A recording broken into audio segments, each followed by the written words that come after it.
O que é a verdadeira salvação? Hoje em dia, a crítica mais frequente em relação à nossa religião é que, por tratar-se de uma instituição religiosa, ela está errada em empenhar-se na cura de doenças. Entretanto, se pensarmos bem, concluiremos que não há nada tão sem sentido como essa observação.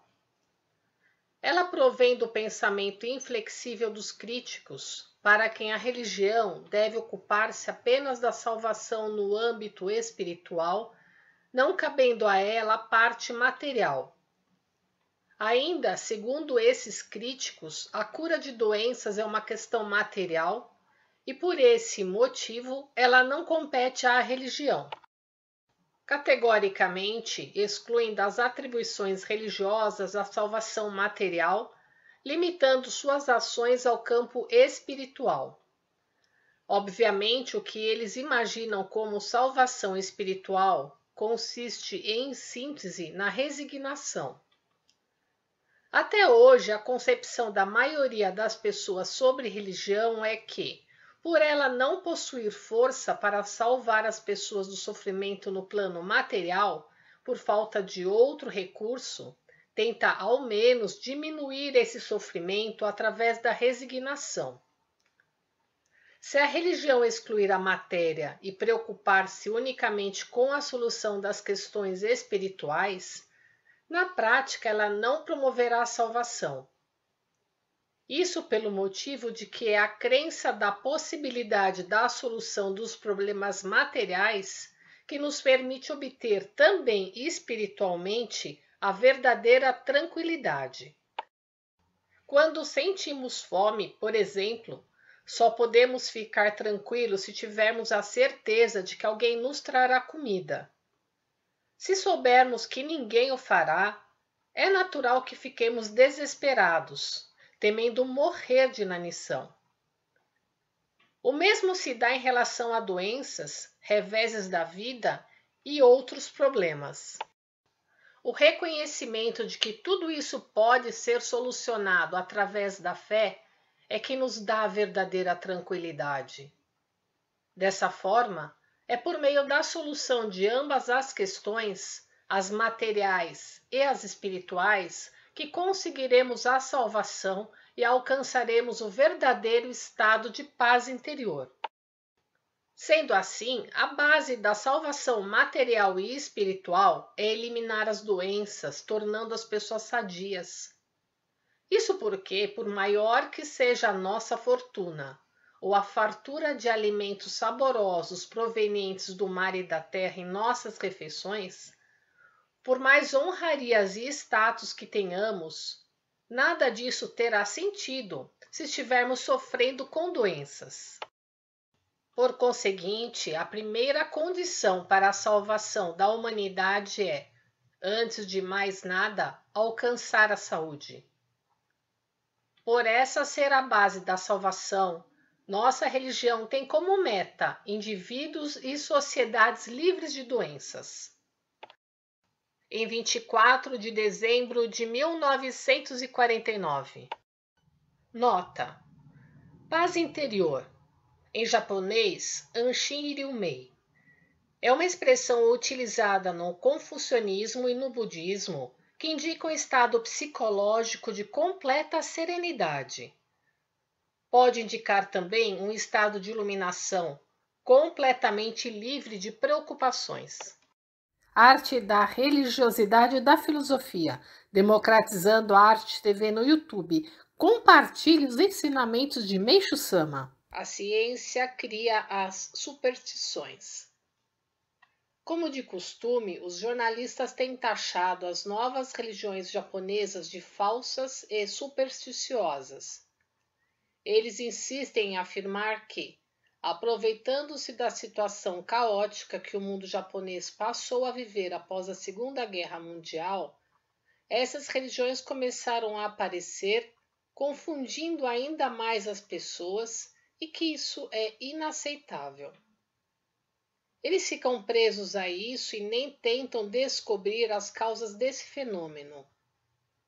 definem que as novas religiões são todas falsas e supersticiosas, baseados apenas em boatos e em seu entendimento pessoal. Não podemos deixar de nos sentir decepcionados com a superficialidade da visão desses jornalistas. Por esse motivo, como um de nossos deveres, sentimos a necessidade de prestar-lhes um grande esclarecimento. Não queremos condenar totalmente essa atitude, pois, como a base de seu raciocínio é materialista, é natural que eles definam como superstição tudo aquilo que não vem. Se estivéssemos em seu lugar, obviamente agiríamos da mesma forma. Negando-se, porém, a existência do mundo invisível, como ficaria o mundo? Talvez o materialismo levasse a uma situação calamitosa. As relações de amizade e de amor, inclusive o relacionamento entre pais e filhos ou entre irmãos, seriam definidas com base em cálculos de vantagens e desvantagens. A sociedade se tornaria fria como um cárcere de pedra, e nem mesmo eles haveriam de desejar tal situação. Vemos, pois, que o modo de pensar dos jornalistas a que nos referimos é limitado e sem profundidade. Analisemos a situação real do mundo em que vivemos. Talvez não se saiba, mas é considerável o número de pessoas supersticiosas entre a classe dos intelectuais que possuem informação de nível superior. Há tempos, li uma estatística sobre os diferentes tipos de superstições que existem em cada país, e a Alemanha, considerada uma das nações mais avançadas no ensino das ciências, acusava o maior número. Desse modo, notamos que a ocorrência de superstições é diretamente proporcional ao avanço da ciência. Sendo assim, qual seria a causa disso? Eis como interpretamos o fato. Durante longo tempo, recebemos nas escolas um ensino materialista cujas bases são teóricas. Entretanto, quando terminamos estudos e nos integramos à sociedade, encontramos uma realidade que não corresponde ao que aprendemos. Em consequência, a maioria das pessoas começa a ter dúvidas, porque quanto mais elas agem em conformidade com as teorias, piores são os resultados. Os mais inteligentes pensam, então, em buscar um novo saber sobre o mundo. Como não existe um local para estudar isso, começam a aprender sozinhos. Alguns se formam em pouco tempo, outros, todavia, levam muitos anos. Trata-se, na verdade, de um segundo aprendizado praticamente oposto do primeiro, que custou tanto sacrifício. Contudo, é um aprendizado prático e confiável que traz resultados positivos se aplicado no dia a dia. Os mais bem capacitados tornam-se doutores nesse novo saber sobre o mundo. Tendo enfrentado tanto as amarguras quanto as alegrias da vida, tornam-se experts. Neste momento, geralmente, já adentraram a velhice e por isso muitos chegam ao final da vida sem alcançar o sucesso. No entanto, existem aqueles que se sobressaem, como o Sr. Yoshida, atual primeiro-ministro do Japão, pessoa vivida cuja atitude reverente e notória habilidade política são manifestações desse saber sobre o mundo. Com essa explicação, penso que entenderam a causa das superstições. Em resumo, ao se colocar em prática os conhecimentos adquiridos na escola tidos como absolutos, e ao ocorrer o fracasso, sobrevêm dúvidas. Nesse momento, torna-se muito fácil as pessoas ingressarem em religiões falsas e supersticiosas. Podemos dizer, entretanto, que nenhuma dessas religiões realmente esclarece as dúvidas. Desse modo, a culpa está no conhecimento, que se encontra distante da realidade. Por esse princípio, não há como negar que um dos aspectos da educação científica contemporânea, na realidade, é a criação de superstições.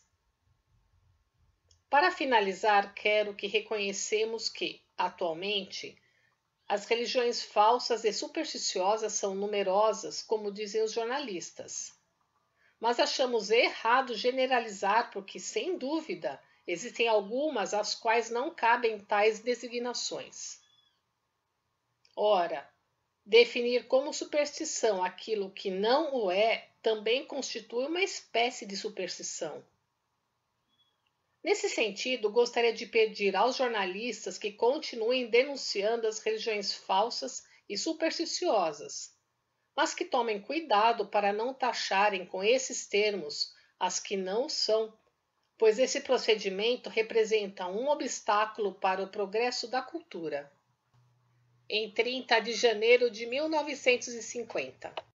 Arte da religiosidade e da filosofia, democratizando a arte TV no YouTube. Compartilhe os ensinamentos de Meishu Sama. Princípio do Jorei, primeira parte. Creio que o princípio do Jorei é um assunto difícil para as pessoas da atualidade entenderem, dada a limitação da educação que receberam. Isso é inevitável, uma vez que a educação atual está totalmente fundamentada no materialismo. Pensando bem, ao observarmos os feitos dos fundadores de diversas religiões, por meio de documentos escritos e da tradição oral, constatamos invariavelmente que eles realizaram milagres. Este fato é mais evidente nas grandes religiões. Por outro lado, pelo estágio cultural daquela época, o povo simplesmente se satisfazia com a religião quando esta concedia benefícios e milagres, sem mesmo procurar entender o conteúdo ou a teoria que a embasavam. Lamentavelmente, ainda hoje podemos imaginar que, se não tivesse sido crucificado, Jesus Cristo, aquele que mais milagres realizou, teria salvado uma grande parte da humanidade e sua doutrina estaria ainda mais difundida. Não obstante, seu tempo de atuação foi bastante curto, sem dúvida em decorrência de a força de Satanás ter sido inegavelmente superior, dada a prematuridade do tempo no mundo espiritual. Esse tempo finalmente amadureceu e adveio a grande transição naquele mundo. Através da nossa intuição espiritual, podemos ver claramente que o poder de Satanás está enfraquecendo dia após dia. Através da revelação divina, foram-me esclarecidos todos os acontecimentos até hoje considerados mistérios do mundo. Assim, é-me possível distinguir o certo e o errado, explicar o fundamento do bem e do mal, corrigir o erro de todas as coisas. Em face da realidade atual, que pende apenas para o progresso da cultura material, definitivamente vou incrementar o avanço da cultura espiritual e, com o desenvolvimento integrado de ambas, fazer surgir o mundo ideal, o paraíso terrestre. Nesse sentido, elucidarei alguns fundamentos dos excelentes resultados alcançados pelos membros de nossa Igreja por meio de milagres surpreendentes. Diferentemente dos primórdios da civilização, ou ainda da época da cultura pouco desenvolvida, atualmente o ser humano não confia plenamente apenas na manifestação de milagres. Sem uma explicação teórica dos fatos, ele não se convence de jeito nenhum. Uma das causas da decadência das religiões tradicionais é que elas simplesmente negam a cultura material e não conseguem proporcionar aos seus seguidores as graças recebidas nesta vida. Vou explicar o princípio do Jorei, método pelo qual os fiéis da nossa igreja manifestam milagres. Estende-se a mão em direção à pessoa enferma a certa distância.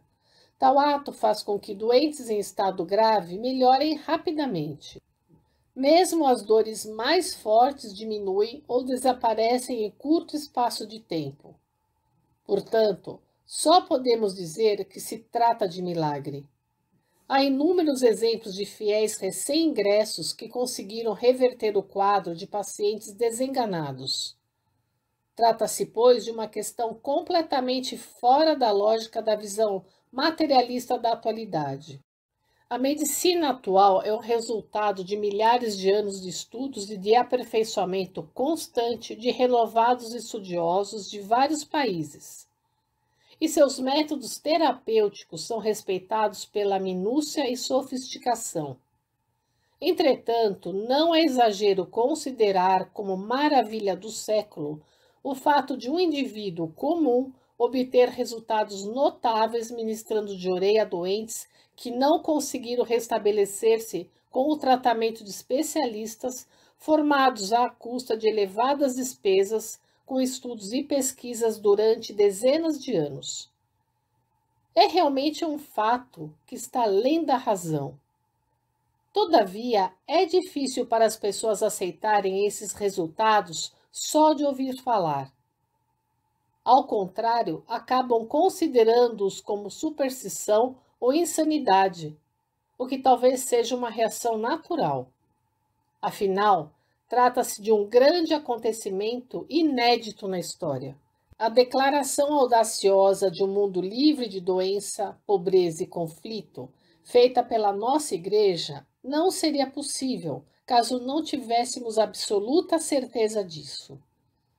Se não possuísse competência para tal, ela estaria enganando o mundo e cometendo um delito imperdoável.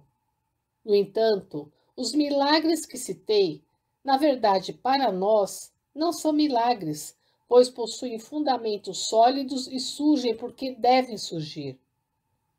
Já que tudo isso está embasado em explicações científicas, vou escrever a respeito o mais detalhadamente possível.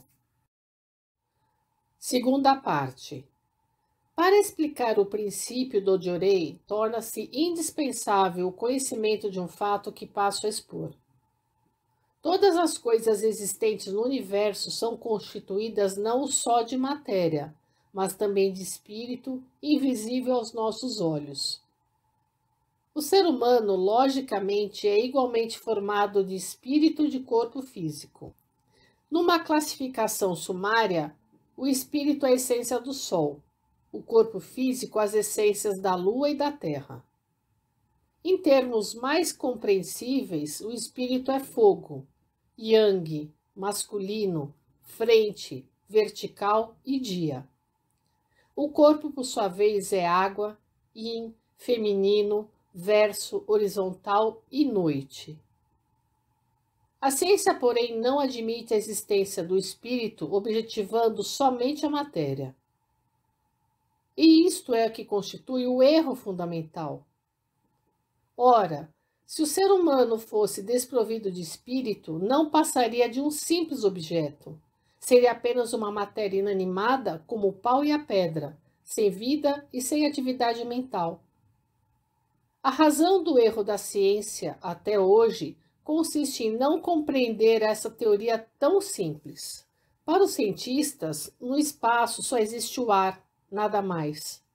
Todavia, a verdade é que, além do ar, existe um número incalculável de elementos invisíveis.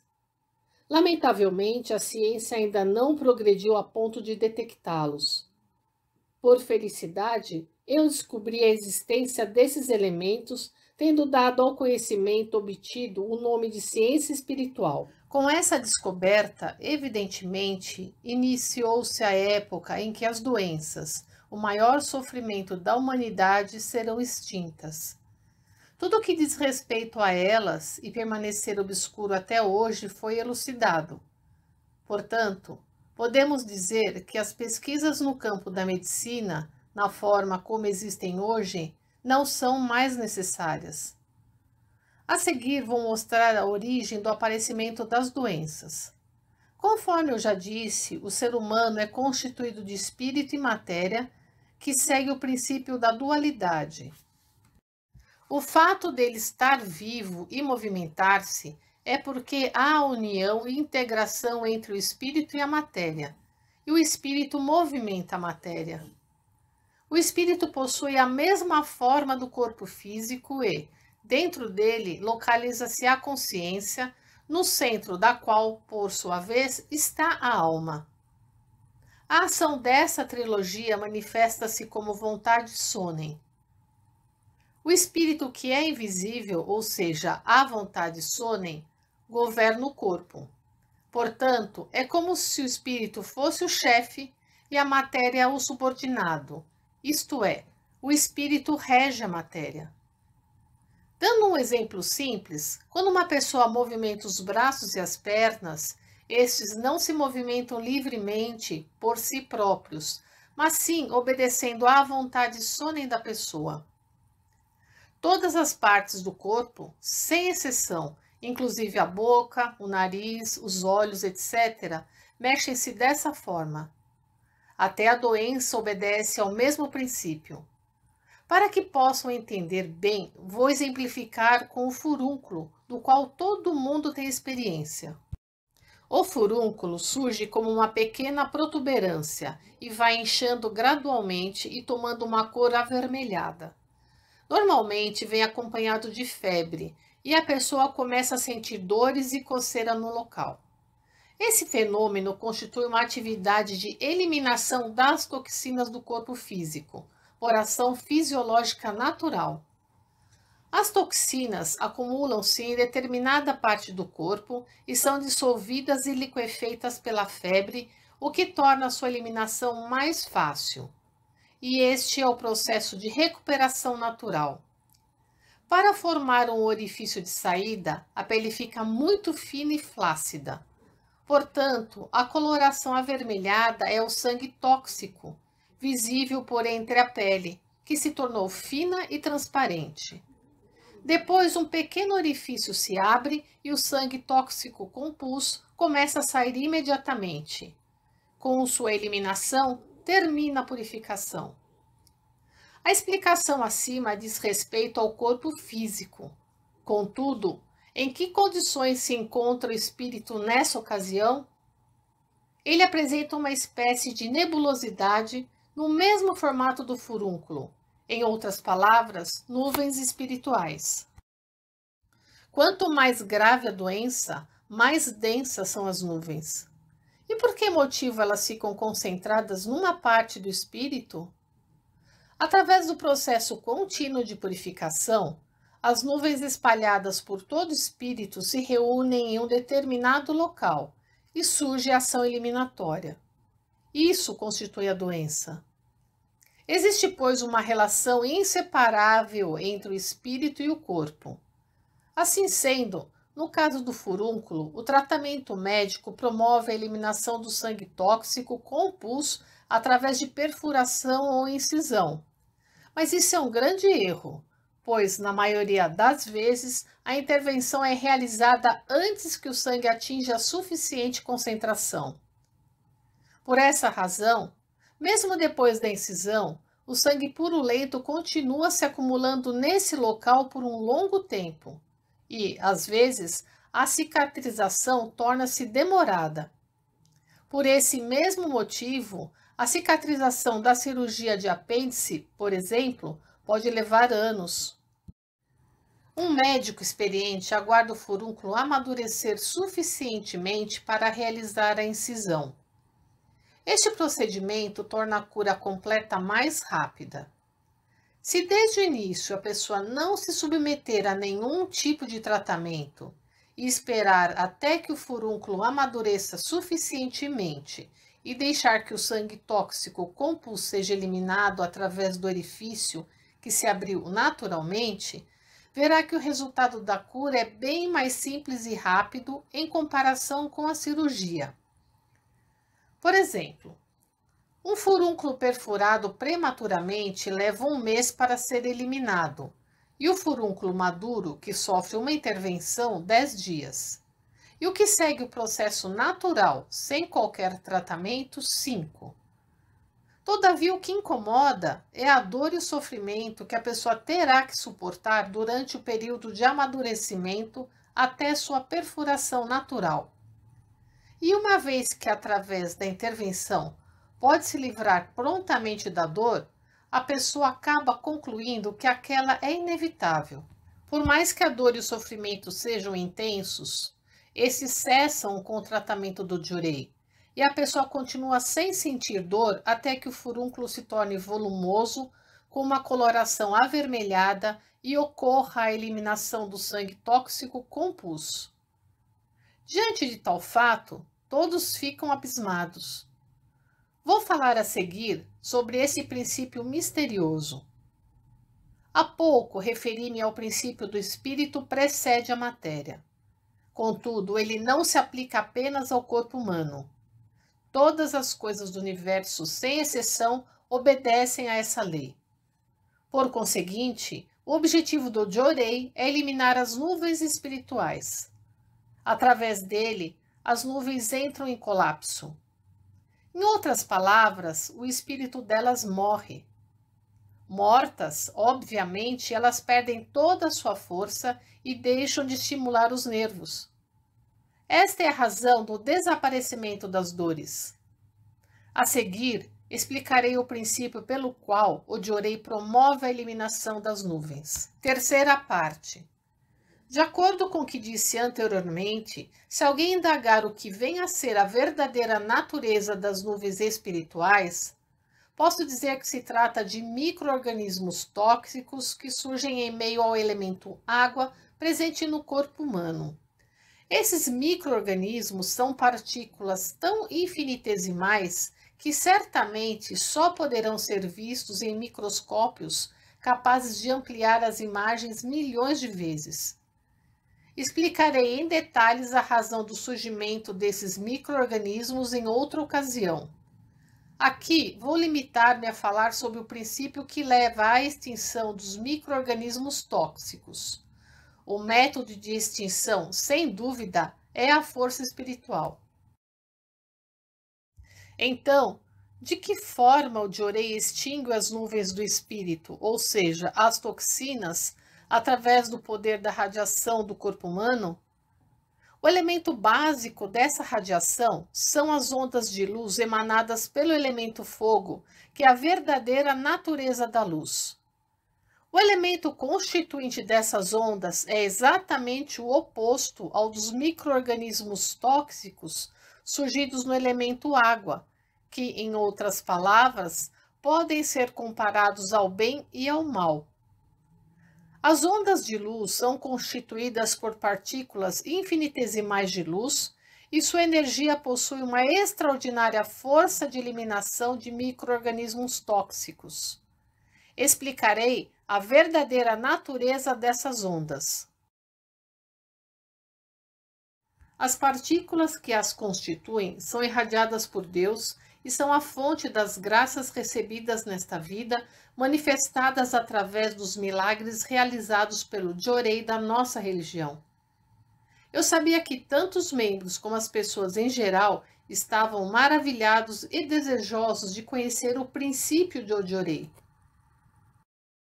Da minha parte, também tinha grande vontade de elucidá-lo, mas devido à prematuridade do tempo, não podia torná-lo público. Finalmente, chegou o momento em que se tornou imprescindível levá-lo ao conhecimento de todos. O método do Jorei que tenho empregado atualmente consiste em outorgar às pessoas um papel onde está escrita a letra Hikari, que significa luz. Os efeitos se manifestam quando esse papel é colocado junto ao peito como um objeto de proteção. Isso ocorre porque da letra Hikari se irradiam poderosas ondas de luz, que são transmitidas do corpo, através do braço, pela palma da mão de quem ministra o Jorei. O mais adequado é ministrá-lo a uma distância de aproximadamente 30 centímetros até alguns metros. E por que motivo se irradiam ondas de luz da letra Hikari? Elas são emitidas do meu corpo e pelo elo espiritual transmite-se instantaneamente a letra em questão. É muito semelhante às ondas de rádio. Se as ondas de luz são emitidas do meu corpo espiritual e propagadas através do elo espiritual, Surge então a seguinte pergunta: que segredo existe em meu espírito? Quando compreenderem isto, a dúvida desaparecerá. No meu ventre há uma bola de luz que já foi vista por algumas pessoas e que normalmente mede uns 6 centímetros de diâmetro. A partir dela, ondas de luz irradiam-se infinitamente. E onde se encontra a fonte dessa bola de luz? Sua fonte é a Nyooi no Tama de Kanzeon Bosatsu, que se encontra no mundo espiritual e da qual provém a luz infinita dirigida a mim. É o poder Kanon, também conhecido como poder incognoscível ou poder da inteligência sagrada. Corresponde ainda à bola de luz que Nyoirin Kanon traz comigo. Quarta parte. Convém falar a respeito de Kanzeon Bosatsu. Dentre todos os Budas, sua imagem era raramente exposta ao público. Há nisso um profundo mistério divino, mas não posso divulgá-lo totalmente, pois ainda não chegou o momento. Pretendo fazê-lo tão logo Deus me permita. Assim escreverei apenas sobre os mistérios cuja explicação é necessária para elucidar o Jorei. Naturalmente, a atuação de Kanzeon existe desde a época da introdução do budismo no Japão, mas até pouco tempo essa atuação se limitava à salvação do espírito. Evidentemente, por meio de orações, as pessoas conseguiam graças, que aliás eram muito pouco significativas. A razão disso está no fato de que a luz era formada pela união dos elementos fogo e água, mas faltava o elemento terra. Como havia apenas 2 elementos constituintes, a força era insuficiente para a concessão de graças. Contudo, chegou a hora de uma grande mudança no mundo espiritual. É o momento do fim do mundo, o juízo final citado na Bíblia. Tornou-se necessária, portanto, uma poderosa e absoluta força de salvação.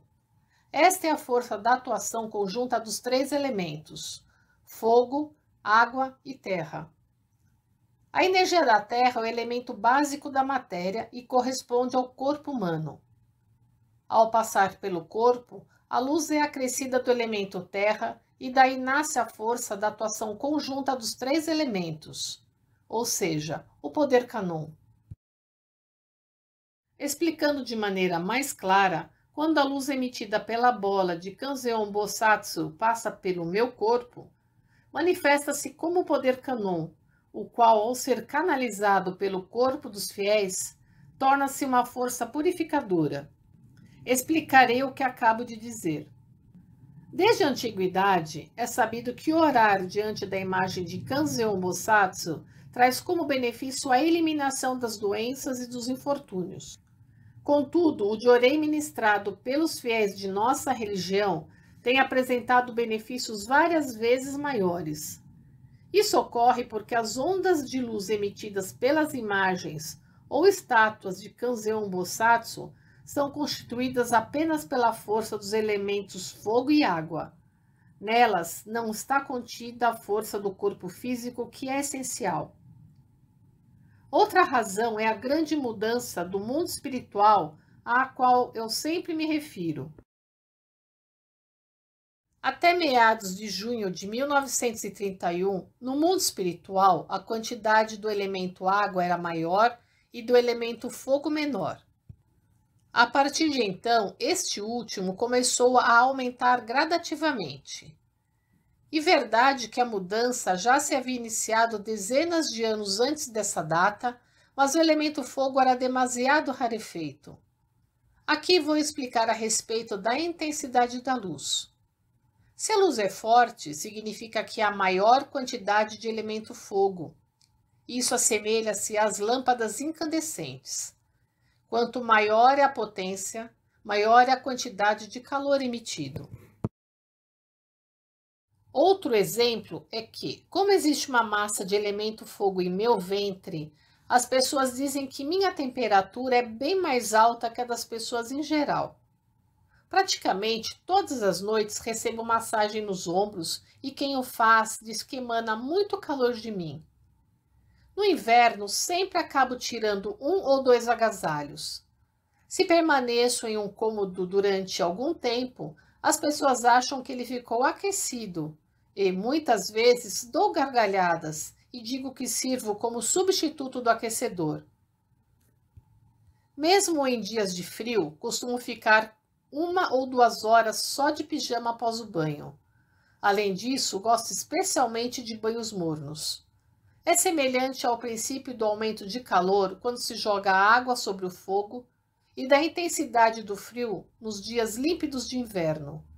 Em 30 de maio de 1949. Faça uma dedicação virtual. Compartilhe os vídeos dos ensinamentos de Meishu Sama. Compartilhe agora.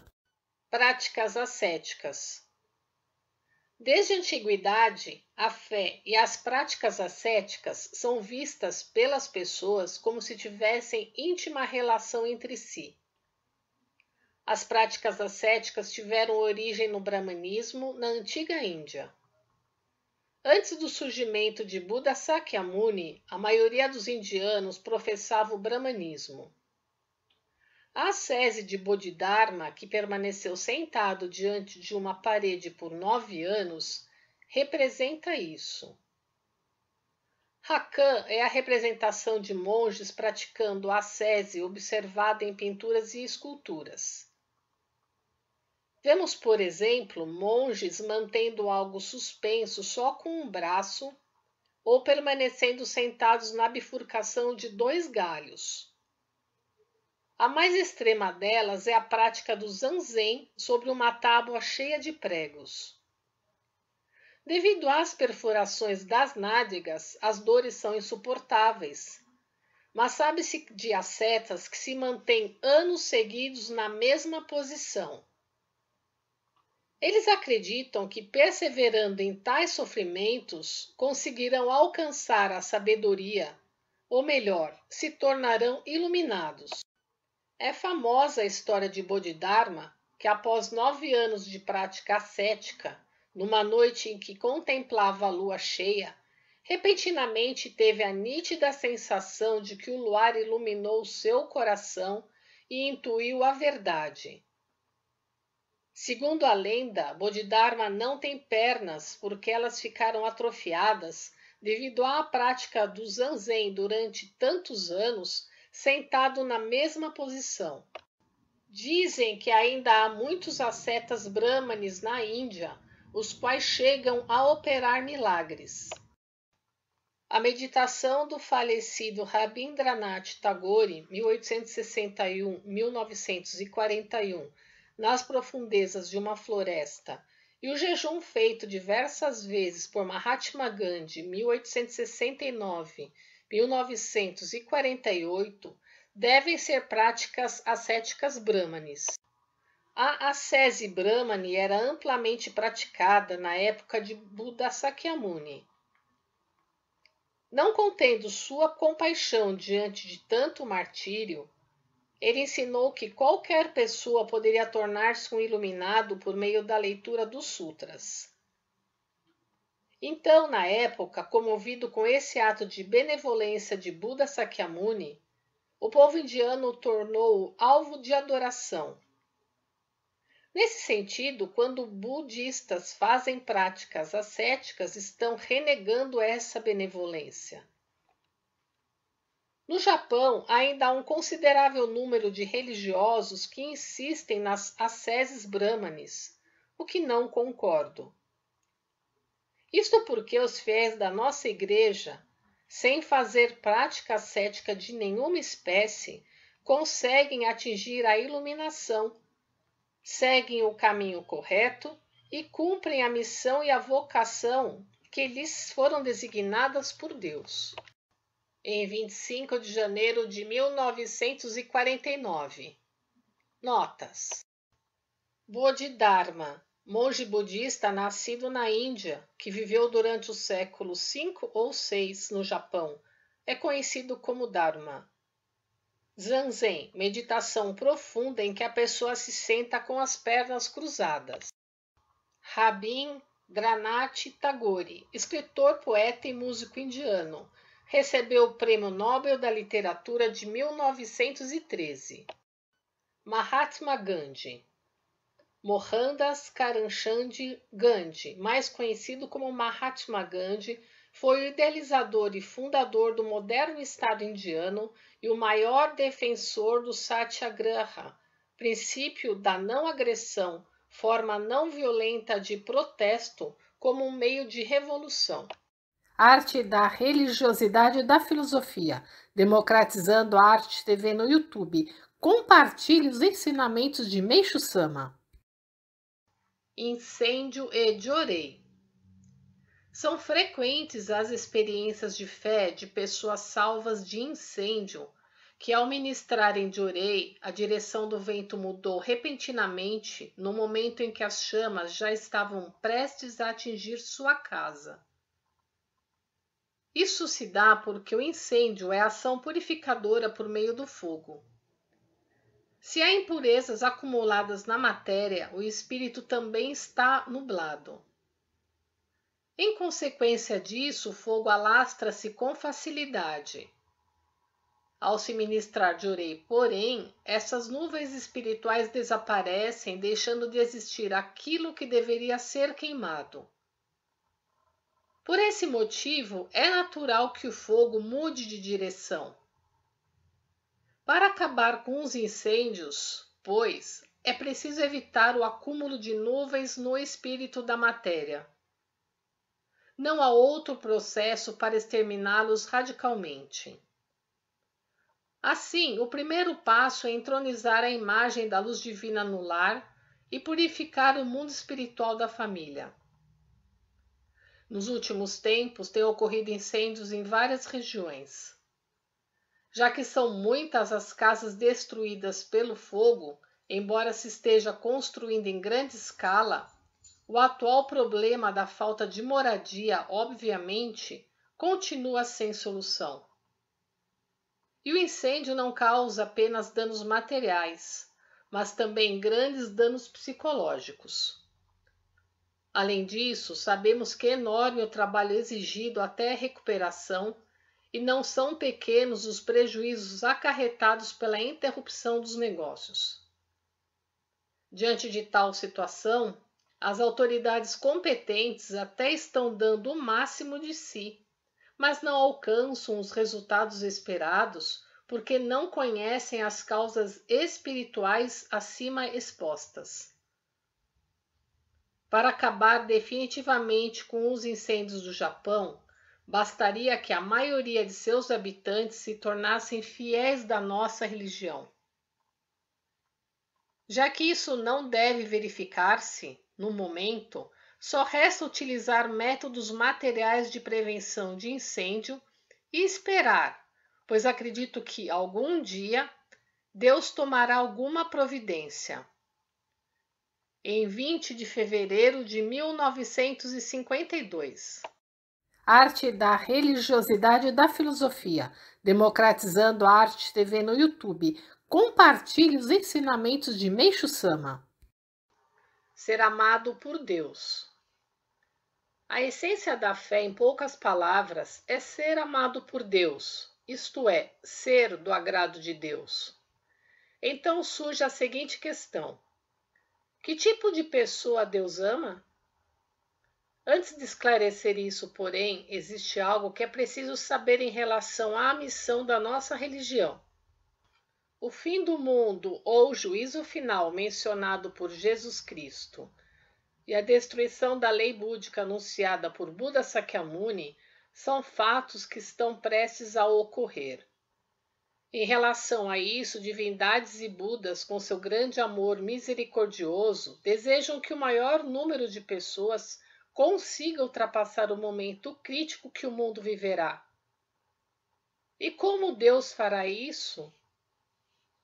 Naturalmente, ele atuará por meio do ser humano e acredito que fui escolhido para ser responsável por essa grande missão.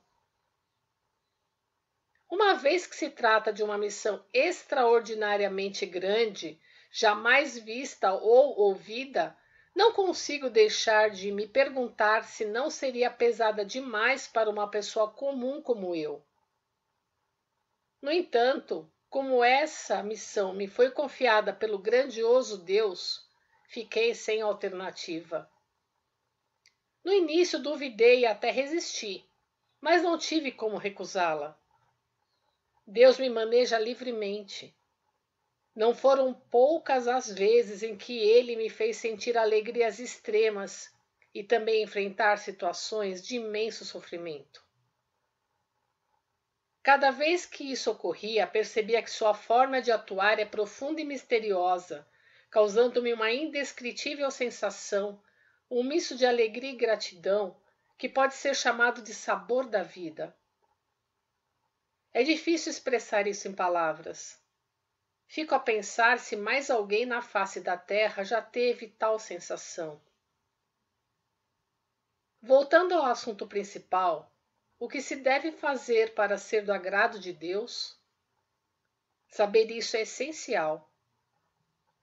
Para ser do agrado de Deus, é preciso, antes de mais nada, procurar não fazer aquilo de que Deus não gosta. Ao contrário, deve se empenhar ao máximo naquilo que lhe agrada. Qualquer pessoa sensata sabe que Deus não gosta de ações que estejam em desacordo com o caminho, ou seja, mentir, fazer os outros sofrer, causar transtornos à sociedade, etc.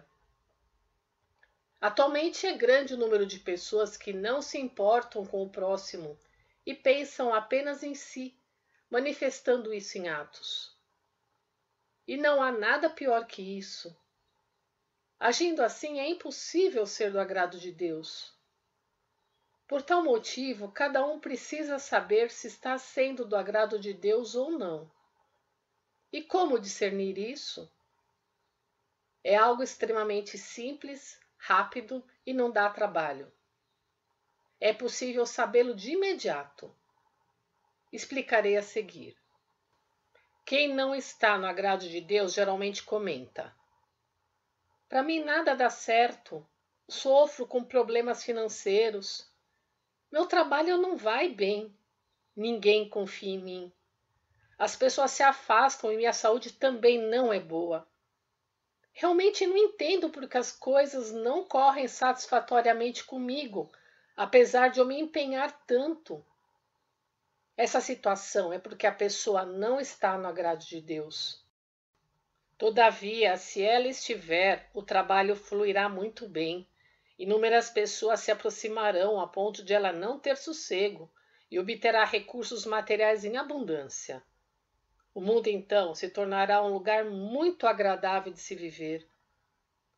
Assim, creio que o leitor deve ter compreendido que a fé só passa a ter valor quando as pessoas se tornam felizes. Portanto, saibam que, se apesar de professar a fé, a pessoa não alcançar a felicidade, é porque infalivelmente a causa reside em seu íntimo. Em 25 de maio de 1949, nota: caminho, conduta esperada de um ser humano em termos de ética e moral. Arte da religiosidade e da filosofia, democratizando a arte TV no YouTube. Compartilhe os ensinamentos de Meishu Sama. Toxinas urinárias. Segundo a tese de uma autoridade em medicina da Alemanha, a causa de todas as doenças é o ácido úrico. Creio que o ácido a que ele se referiu venha a ser a toxina urinária a que nos aludimos. Já mencionei várias vezes a facilidade com que as toxinas hereditárias tendem a se acumular em locais do corpo onde as atividades nervosas são mais exigidas. Uma vez que durante seus vários afazeres o ser humano força os quadris, as toxinas acumulam-se na região dos rins. Isso é observado com frequência nos praticantes de golfe.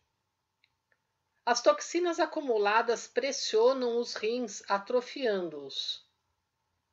Por exemplo, se o rim normal elimina 10 unidades de urina, um rim atrofiado, dependendo do grau de atrofiamento, consegue eliminar 9, e uma unidade fica retida no organismo. Esse resíduo de urina constitui a toxina urinária, a qual, da mesma forma que as toxinas hereditárias e as medicamentosas, tende a se acumular em locais de concentração nervosa, como na região dos rins e do abdômen, nos gânglios linfáticos da região das virilhas, do peritônio, dos ombros, enrijecimento, do pescoço, etc. O maior acúmulo de toxinas do lado esquerdo ou direito depende do maior atrofiamento de um dos rins em relação ao outro. As toxinas hereditárias são de quantidade limitada e as toxinas medicamentosas se restringem aos medicamentos utilizados. Já as toxinas urinárias, por serem produzidas ininterruptamente, são, em especial, um grande problema. Essas toxinas, com as toxinas medicamentosas e as hereditárias, são, de forma geral, a causa de todas as doenças. Em 1939, Arte da Religiosidade e da Filosofia, democratizando a arte TV no YouTube. Compartilhe os ensinamentos de Meishu Sama. Elevação da temperatura corporal. A medicina tem elaborado várias teorias sobre a causa da elevação da temperatura corporal. Uma delas diz que, de maneira geral, existe o centro de elevação da temperatura no interior do cérebro, e que quando ele é estimulado, a temperatura se eleva. Há também a teoria de que isto ocorre devido à movimentação dos braços e pernas, ou que se origina no fígado e nos rins. Dizem ainda que a temperatura do corpo humano se eleva devido à combustão dos alimentos ingeridos. Se esta teoria estiver correta, quando se adoece, a temperatura corporal se eleva porque a toxina da doença estimula esse centro. Então, qual é a natureza desse centro? Como e por qual razão a febre ocorre quando ele é estimulado? Creio que isso é algo impossível de ser explicado de maneira categórica. Afinal de contas, como já expliquei anteriormente, tal centro não existe. Consequentemente, o suposto estímulo por meio da toxina da doença também não faz nenhum sentido. Imagino que, como na maioria dos casos, quando a pessoa adoece, a cabeça fica com temperatura elevada e dolorida. Interpretou-se equivocadamente que existia um centro de elevação da temperatura no interior da cabeça. Por essa razão, é que se recomenda resfriar a cabeça com gelo em caso de doença acompanhada de febre. Quanto à teoria da elevação da temperatura ser decorrente da movimentação dos braços e pernas, é uma dedução simplista do fato de que ela é provocada pelo movimento acrescido do processo de purificação gerado neste momento. No que diz respeito à elevação da temperatura se originar no fígado ou nos rins, penso que seja uma interpretação errônea, porque a maioria das pessoas possui binetsu nessa região por conta da purificação das toxinas aí solidificadas. Relativamente à manutenção da temperatura corporal por meio da combustão dos alimentos, não há teoria mais absurda. Nada é mais inacreditável que a ideia do alimento ser queimado no interior do aparelho digestivo. Creio que tenham imaginado a temperatura corporal como algo semelhante a um aquecedor à lenha e a digestão do alimento como sendo a queima da lenha. Espero que leiam com a máxima atenção possível a explicação que darei a respeito da causa da febre, pois se trata de uma teoria inédita obtida por meio de minhas pesquisas. Tudo o que existe é composto de 3 elementos principais. O nascimento e o desenvolvimento de todas as coisas dependem da energia desses 3 elementos constituintes: o Sol, a Lua e a Terra. O Sol é a fonte do elemento fogo, a Lua a fonte do elemento água, a Terra a fonte do elemento terra. As energias do fogo, da água e da terra movem-se, cruzando-se e fundem-se nos sentidos vertical e horizontal. Verticalmente significa que, do céu à terra há 3 níveis: o Sol, a Lua e a Terra. Isso pode ser claramente observado por ocasião de um eclipse solar. O céu é o mundo do fogo, cujo centro é o Sol. O espaço intermediário é o mundo da água, cujo centro é a Lua. O plano terrestre é o mundo da Terra, cujo centro é o globo terrestre. Horizontalmente é o próprio ambiente terrestre em que nós, seres humanos, vivemos. Este mundo real é constituído de espaço e matéria. A existência da matéria é perceptível por meio dos 5 sentidos do homem, mas por um longo tempo o espaço foi considerado vazio. Com a evolução da cultura, nele se descobriu a existência do ar, que denomino provisoriamente de meio-matéria. Entretanto, nesse espaço em que até há pouco se pensava existir apenas o ar, identifiquei a existência de mais um elemento. Denominei-o de Reiki, energia espiritual. Algumas religiões falam sobre o mundo espiritual, sobre o espírito de pessoas vivas e mortas, sobre encosto, etc. As setas e médios também se referem aos espíritos. Com a evolução da ciência espiritual nos Estados Unidos e na Europa, as pesquisas sobre o assunto têm se desenvolvido razoavelmente.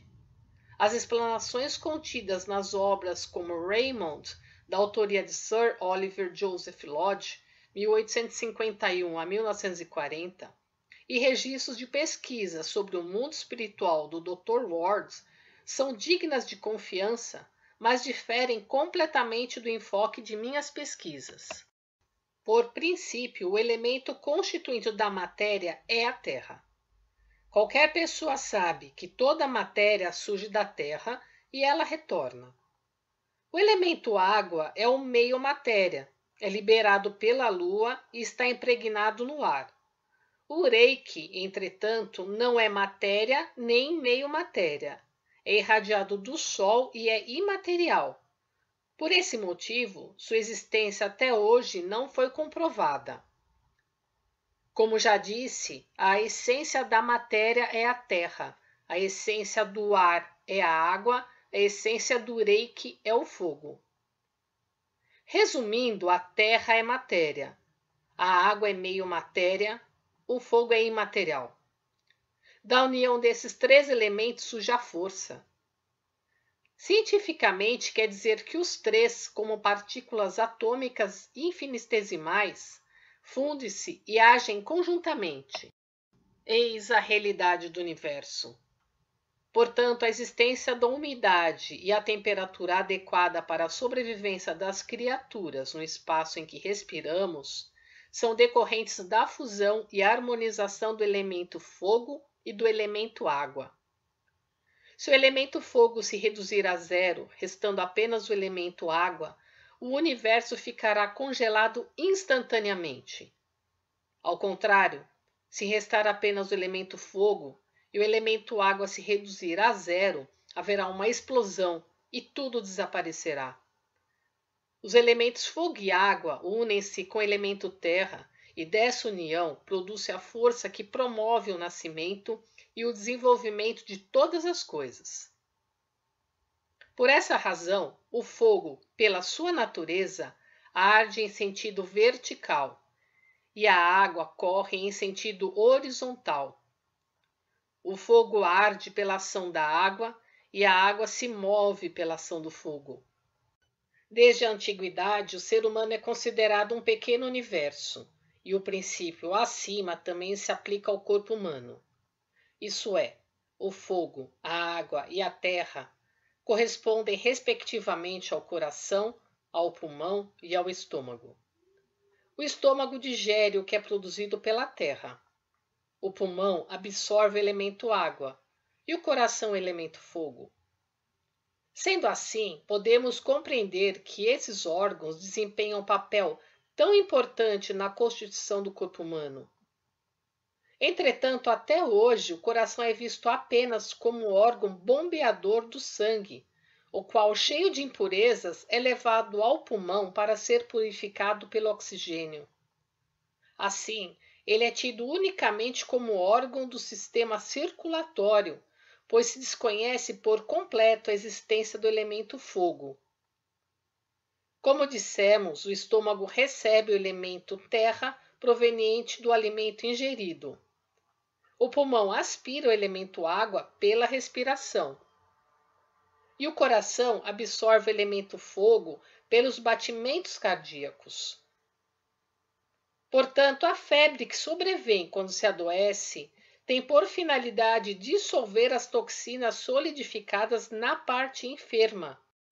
E o calor necessário ao corpo, isso é, o elemento fogo, é absorvido do mundo espiritual pelo coração.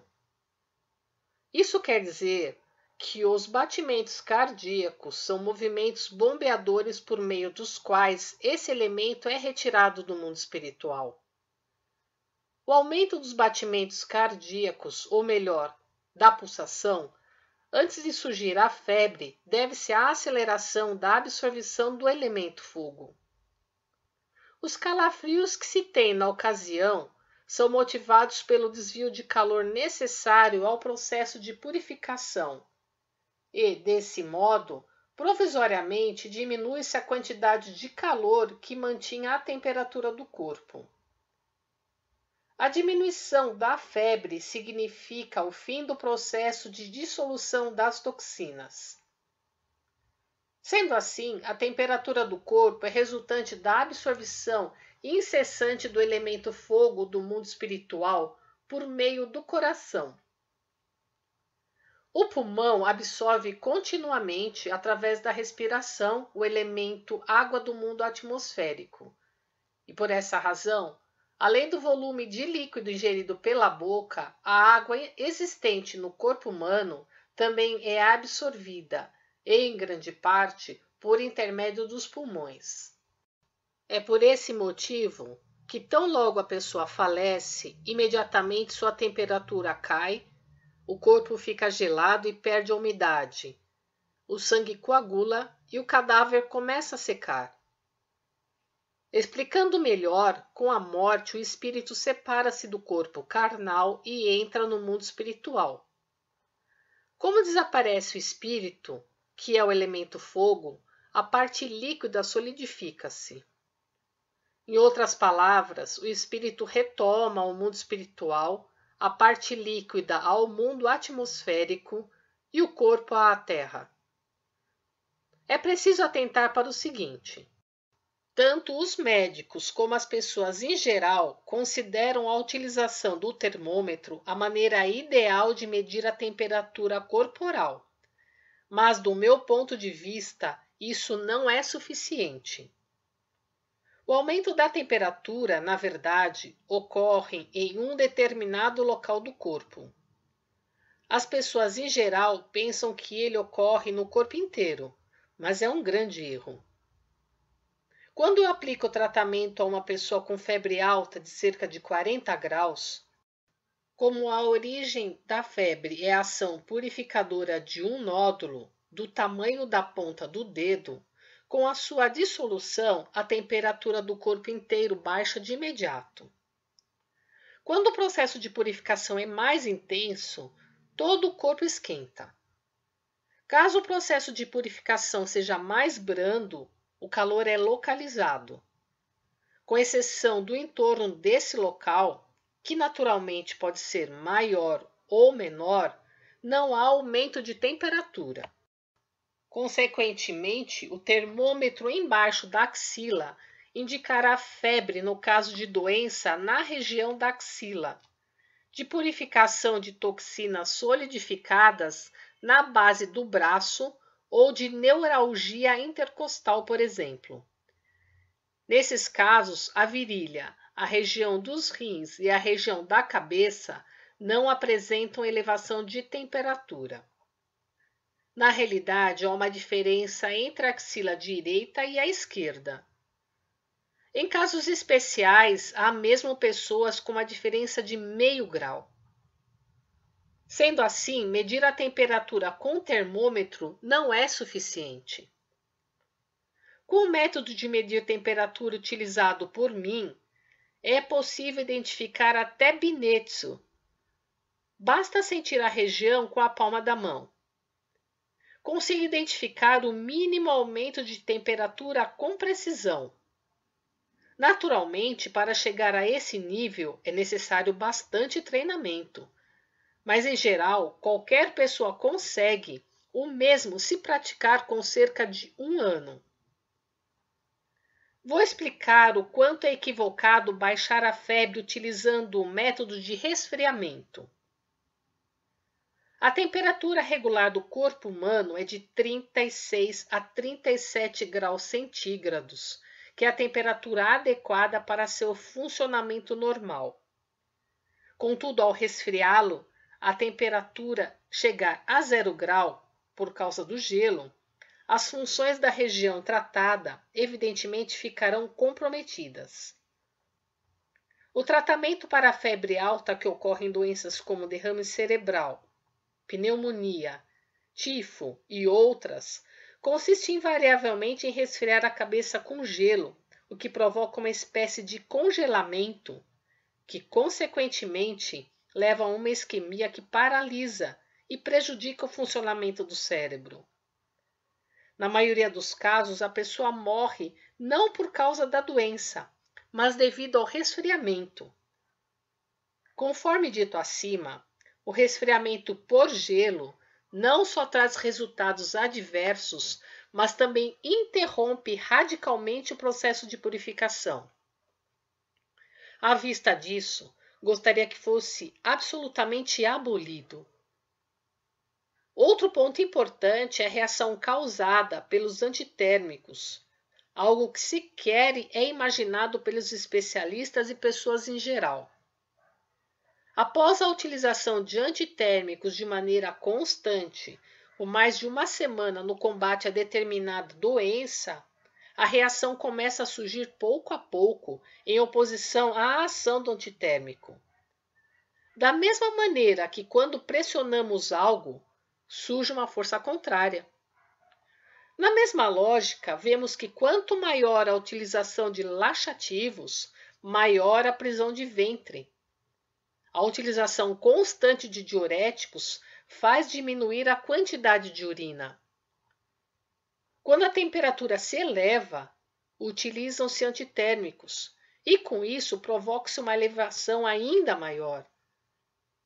A temperatura de 37 graus sobe para 38 e assim vai até chegar a uma febre mais alta, de 40 graus ou mais.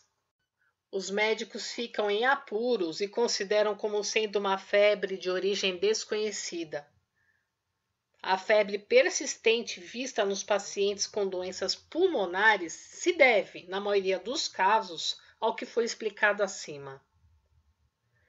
Pode-se dizer que, por mais que não se tenha consciência dessa situação, é temível o fato de que os antitérmicos usados para baixar a febre, contrariamente, acabam provocando ainda mais febre. Em 5 de outubro de 1943. Notas: Binetsu, denominação usada no Japão para a temperatura corporal medida entre 36,5 graus e 37,4 graus centígrados. Na medicina ocidental, não existe uma nomenclatura para esta faixa de temperatura, sendo considerada dentro da normalidade. No Ocidente, a temperatura corporal a partir de 37,5 graus é considerada estado subfebril e acima de 38 graus centígrados, febre. Neuralgia intercostal. É a dor que se estende ao longo do tronco e ramos dos nervos intercostais, localizado entre as costelas. arte da religiosidade e da filosofia, democratizando a arte TV no YouTube. Compartilhe os ensinamentos de Meishu Sama. Os 3 órgãos internos e o Jorei. Creio que as funções orgânicas mais importantes para a vida do ser humano são desempenhadas pelo coração, pulmões e estômago. Como sempre venho expondo, tais funções são constituídas pelos 3 elementos principais: fogo, água e terra. Explicarei essas funções. Em síntese, o coração, os pulmões e o estômago correspondem respectivamente a esses 3 elementos, pois o coração exerce a função de absorver o elemento fogo, os pulmões o elemento água, o estômago o elemento terra. Contudo, a explicação dada pela medicina até agora era bastante superficial. Segundo ela, o sangue turvo é purificado pelo oxigênio absorvido pelos pulmões, mas é óbvio que essa explicação não atinge a essência da questão. Vou dar uma explicação baseada na medicina revelada por Deus e, para isso, devo começar pela realidade do mundo espiritual. O mundo espiritual é uma existência que não é percebida pelos 5 sentidos e assemelha-se ao nada. Todavia, na verdade, ele é a origem de todas as coisas. Sem essa compreensão, é impossível apreender sua verdadeira constituição. Costumo me referir ao princípio do fogo arder devido à água e ao da água se mover pela ação do fogo. Esse princípio constitui justamente a chave para a solução de tudo. Como premissa para conhecer o invisível mundo espiritual, começarei discorrendo a respeito do mundo atmosférico. O que a ciência chama de oxigênio trata-se da essência do fogo. O hidrogênio é a essência da água e o nitrogênio é a essência da terra. Esses 3 elementos trabalham em conjunto, constituindo a natureza de tudo que existe no universo. Se tanto o calor intenso como o frio rigoroso e o clima ameno são apropriados à manutenção da vida, devemos isso à interação extremamente misteriosa desses 3 elementos. Se, hipoteticamente, fosse possível eliminar o elemento água do nosso planeta, ocorreria uma explosão imediata. Se excluísse o elemento fogo, tudo se congelaria em um instante. Se o elemento terra desaparecesse, tudo se desintegraria instantaneamente. Esta é a verdade. Raciocinando nesses termos, poderão compreender o sentido mais elementar das funções do coração, dos pulmões e do estômago. O coração absorve o elemento fogo do mundo espiritual por meio da pulsação. Da mesma forma, os pulmões absorvem o elemento água pela respiração. O estômago absorve o elemento terra pela digestão dos alimentos. Aprofundemos este princípio. Para dissolver as toxinas solidificadas, que são a origem de todas as doenças, necessita-se de calor. A dissolução é a primeira atividade do processo de purificação e é interpretado como um sintoma da doença. A febre alta que surge nessa ocasião é devido à necessidade de calor em grande quantidade para dissolver as toxinas e, para absorvê-lo, a pulsação da pessoa torna-se acelerada. O calafrio é devido à concentração do calor no local enfermo e à diminuição momentânea da temperatura em outras partes do corpo. Da mesma maneira, a respiração se acelera para estimular a atividade do coração e evitar o ressecamento do corpo. Por esse motivo, os pulmões absorvem o elemento água em grande quantidade. A origem do elemento fogo é a energia irradiada pelo Sol, a do elemento água pela Lua e a do elemento terra pelo planeta Terra. É claro que dos 3 órgãos que citamos, o mais importante é o coração, pois ele faz funcionar os pulmões, que por sua vez fazem o estômago funcionar. Pensem bem, mesmo que falte alimento ao estômago, não há risco imediato de vida. No caso dos pulmões, consegue-se ainda manter a vida sem respirar por alguns minutos. Porém, se o coração parar, não se resiste mais do que alguns segundos. Isso fica claro por ocasião da morte, que a medicina atribui invariavelmente à parada cardíaca, nada falando sobre os pulmões ou o estômago. No momento da morte, em primeiro lugar, cessa a atividade do coração. Logo em seguida, o espírito, que é o elemento fogo, que até então ocupava o corpo, abandona este, que perde o calor. Logicamente, isso ocorre porque o espírito retorna ao mundo espiritual. Quando os pulmões param de funcionar, o elemento água existente no interior do corpo retorna ao mundo atmosférico e o corpo começa a secar. Com a paralisação das funções do estômago, a ingestão de alimentos torna-se impossível e começa o processo de endurecimento do corpo. Tudo isso respalda a teoria que expus acima. Uma vez que o corpo humano é formado pelos elementos fogo, água e terra, o mais coerente é que o método de erradicação das doenças seja baseado na força do trabalho conjunto desses 3 elementos. Isso constitui o princípio do Jorei da nossa religião, o qual explicarei agora. O Jorei provém do poder Kannon. Este poder é a luz transmitida por Kanzeon Bosatsu, uma luz espiritual invisível aos olhos humanos. Já a luz visível, como a do sol, a das lâmpadas, a do fogo, etc., é o corpo da luz. A natureza da luz é resultante da combinação do fogo e da água, ou seja, é formada pelos elementos fogo e água. E a força da luz será mais intensa quanto maior for a quantidade do elemento fogo. Todavia, a força da luz constituída apenas por esses 2 elementos ainda é insuficiente, tornando-se necessário o elemento terra. Com a adição deste, ocorre a manifestação plena da força da luz proveniente do trabalho conjunto dos 3 elementos, que se torna um poder de cura extraordinário. As ondas dessa luz atravessam o corpo, extinguindo as impurezas do espírito, e isso se reflete no corpo físico na forma de cura. Na prática, como se faz isso? De acordo com o que sempre explico, guarda-se no peito uma folha de papel dobrada em que está escrita a letra Hikari, ou seja, luz.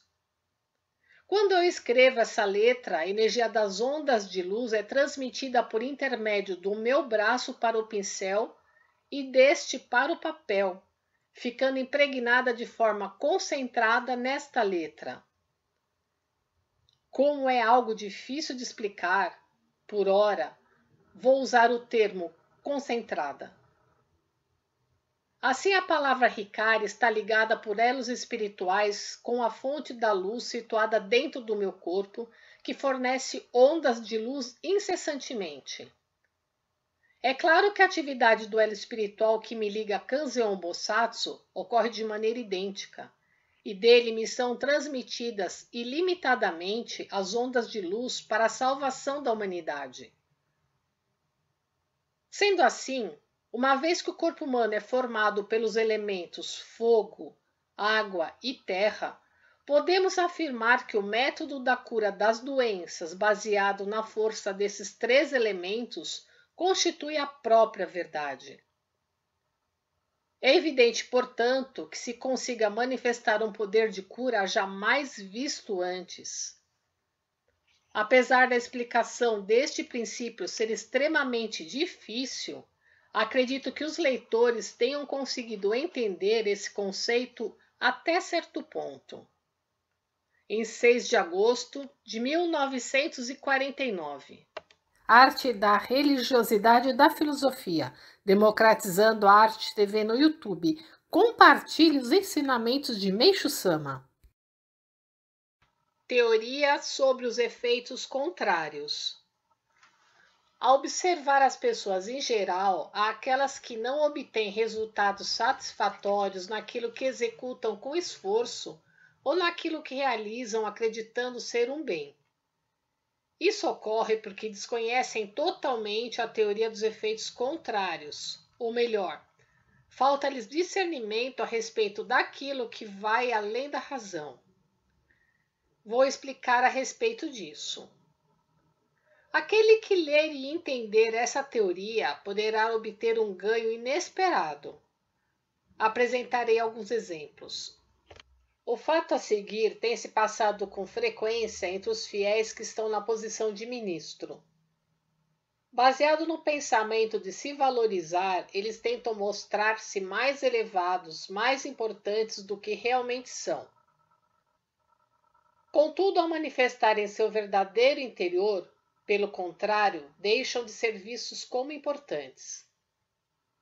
Por essa razão, aqueles que mantêm uma atitude moderada e se sentem satisfeitos em ser modestos, ao contrário, passam a ser vistos como pessoas dignas de consideração.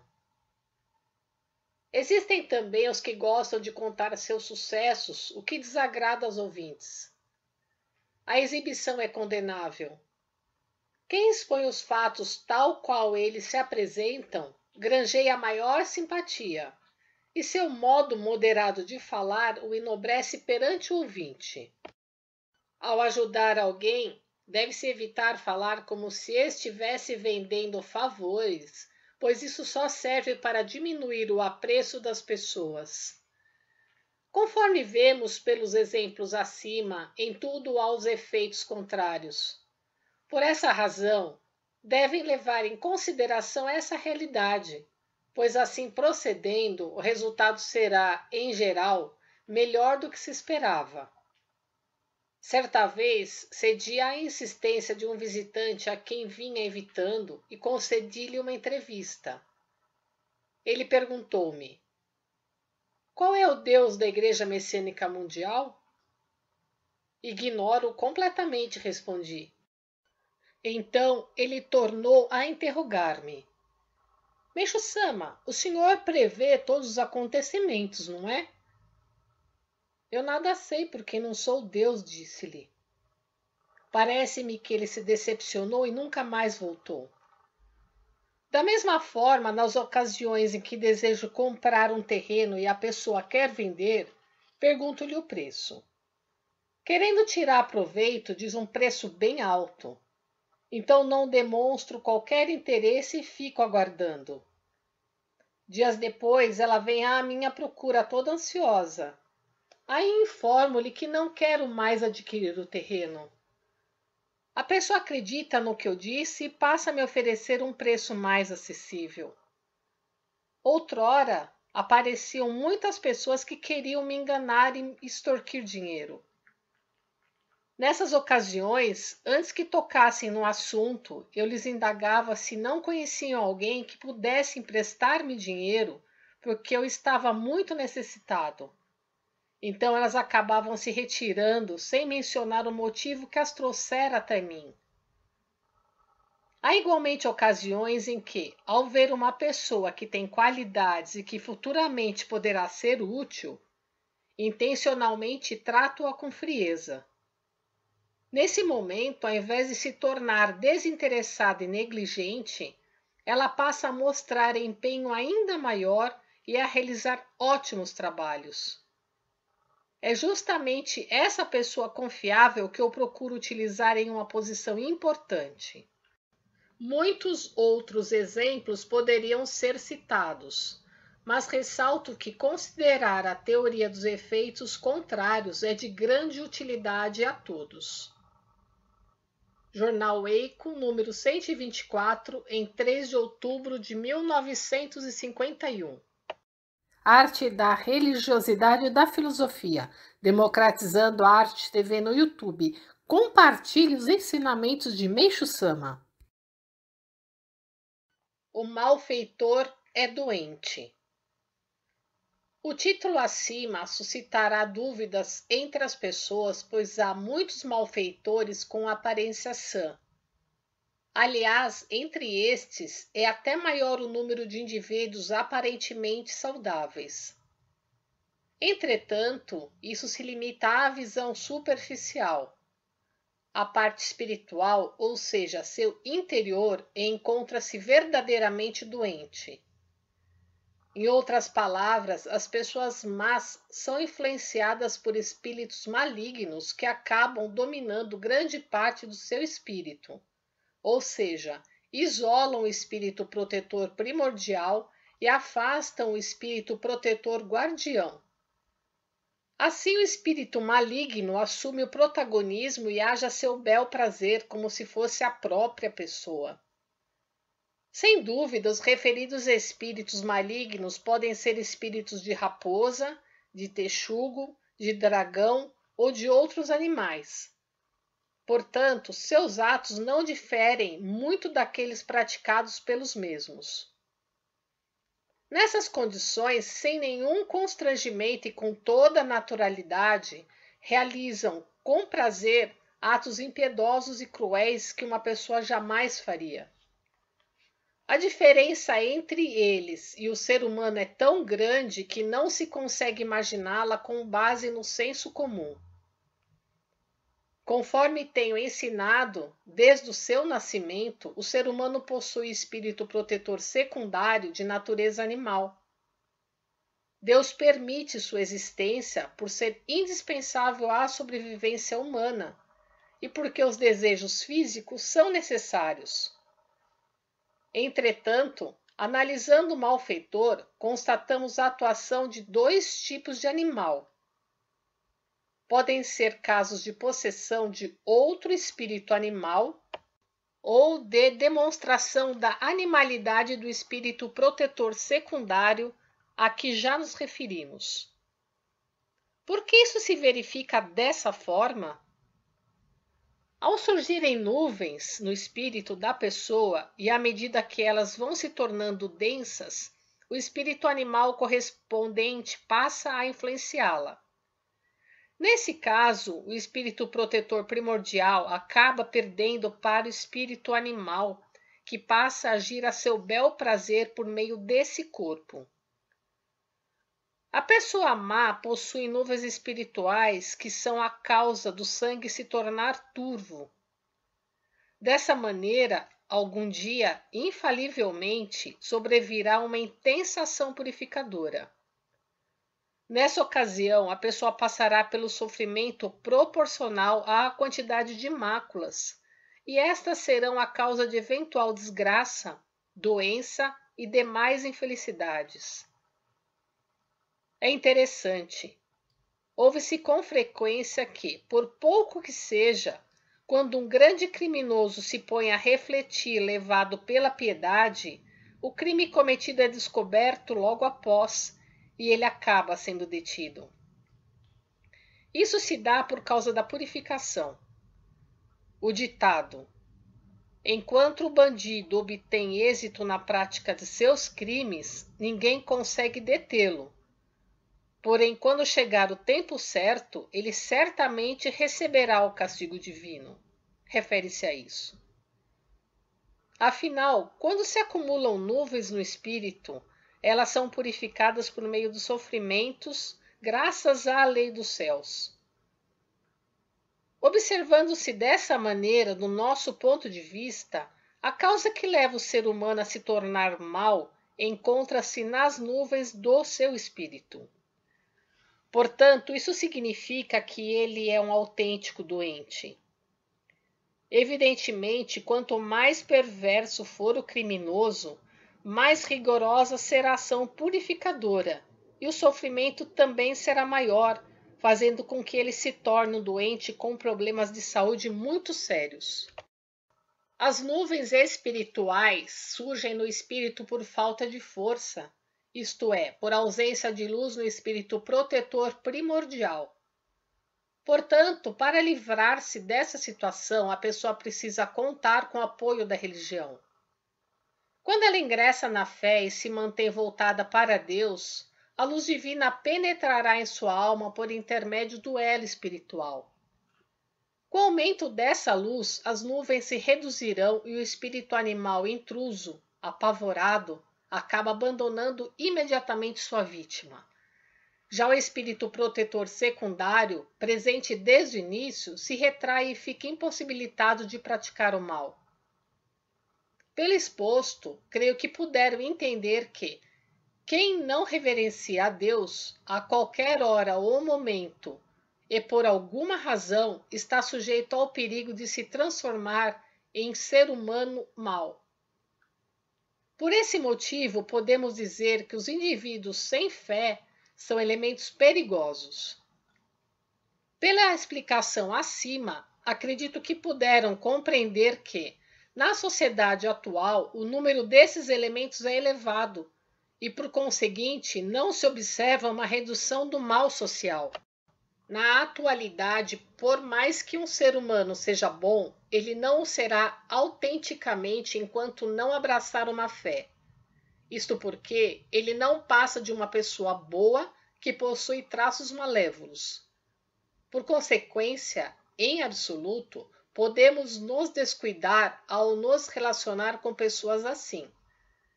Desde os tempos antigos, dizem que, ao vermos uma pessoa, devemos desconfiar dela, mas isso deve ser uma referência a alguém que não possui fé.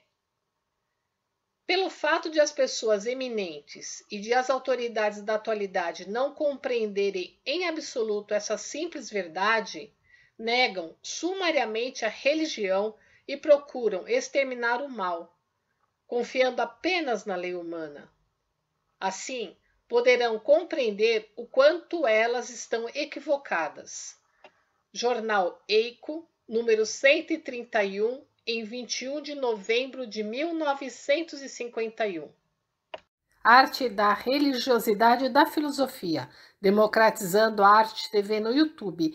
Compartilhe os ensinamentos de Meishu Sama. A origem dos males sociais. Falarei a respeito dos males sociais que atualmente constituem um dos maiores problemas do Japão. Antes, porém, é necessário analisar os meios empregados pelos intelectuais e pelos governantes para resolvê-los. Os governantes têm exercido o controle social, tornando as leis cada vez mais rigorosas. Mas, obviamente, isso não atinge a essência do problema. Os malfeitores se dedicam a se esquivar delas com habilidade. Buscando alguma brecha nas malhas da lei, logo tentam rompê-las quando a encontram. Por sua vez, as autoridades, para impedir essa ação, procuram estreitar cada vez mais essas malhas.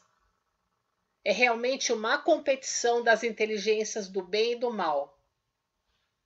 Quando ouvimos falar de violadores da justiça, geralmente somos levados a pensar nos elementos com antecedentes criminais, nos delinquentes, nos chefes de quadrilha. Na realidade, esses não se limitam a pessoas da classe inferior. Nesse grupo de infratores da lei enquadram-se pessoas da camada superior, desde ministros de Estado, passando por políticos de carreira, representantes do povo, oficiais do governo e até mesmo empresários de renome. Assim, podemos dizer que são poucas as pessoas que não cometem contravenções. Dizem que criminosos cujos casos se tornaram públicos são apenas uma parte e que os detidos não tiveram sorte. Dessa maneira, observa-se que o número de transgressores que não são descobertos é realmente grande. Quando analisamos mais profundamente esses criminosos, podemos afirmar que eles não temem a punição.